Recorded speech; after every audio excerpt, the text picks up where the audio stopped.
İpteşler selam, min Ayvaz Sadırov. Sizge ne kadar yaş, yerdem kirek, yerdem turundagı postunu o'zingizga qo'ya olmaysizmi miken deb yozganlari bor.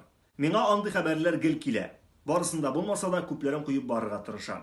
Albatta andi postlarni qo'yar oldindan akkauntini aniqlab tekshiram. Yerdam so'rovchi shu tiradan bo'lsa, yoki totar bo'lsa, albatta ishonish orta. Sizin de shulaydir. Bunday usul bilan oqsha ishlovchi moshinniklar borlig'ini borig'izda bilasiz. O'zimni bek soqishil kishi etib sanasam da, naqda shundaylarni qarmog'ina men de elakdim.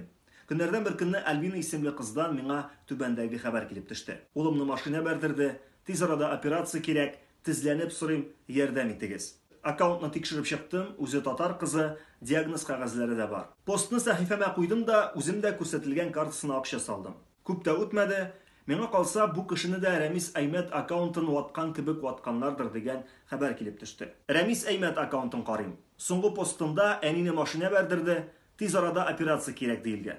Diagnoz qog'ozi da bor. Qog'ozlarni chalishtiram, naq bir qog'oz. Men shu arada oqshalarni geri qaytarib uchun bankka shaltiratdim. Bankda hali oqshalarni qaytarib bo'lmay ekanligini anglatdilar, ham moshinniklarning kim ekanliklarini da bilib bo'lmavi ochiqlandi. Men shuni o'ylab turam. Bunday g'afuytigiz hasharat yo'l bilan oqsha ishlar uchun nindi kishi bo'lirga kerak. Kishi deb atab bo'lami bu zotlarni? Bu bit tubanlikning so'nggi shigi. Bunday kishilar bu oqshalardan rahat ko'ralarmikan? Allohdan qo'rquv turunda o'ylamaylardadir endi ular. Lekin ne kadargina dinsiz bo'lsalar da ozmi ko'pmi vijdon g'azabi bo'lirga tiyishtir bitalarda. Ularning da bolalari bordir. La'nat, ranjish ularga da aylanib qaytirga mumkin bo'luvi turunda o'ylab qaraylarmikan ular mezgilga bo'lsa da. Eng qo'rqinishi shunday jirbitlar orqasida shundan da yordamga muhtoj kishilarga ishonish kimi. Har bir yordam so'rovchiga shiklanib qaray boshli kishilar. Mana shu o'rinda shundan da yordam kerak bo'lgan kollegamiz Ruzila turunda aytib ketimali. Ko'plarigiz ana Renata Tey, yaisa qiyu qizlar turkumining ilkiga solistqisi deb bilalar.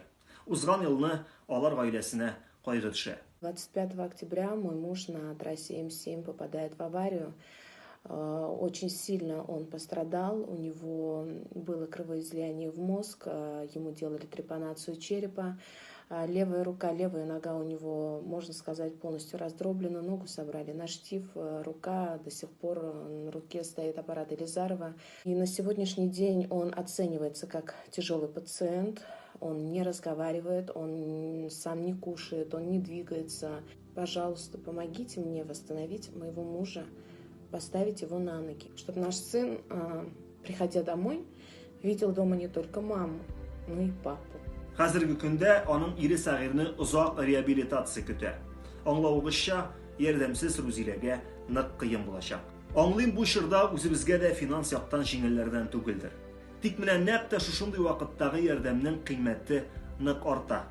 Balki Allohning sinovi bo'lgan bu turmush mezgilida boshqalarga yordam eta olsak, o'zimizni da bala urab uzar. To'liq ma'lumotni siz Ruzilaning o'z akkauntida bila olasiz. Borabizda esen sog' bo'ling.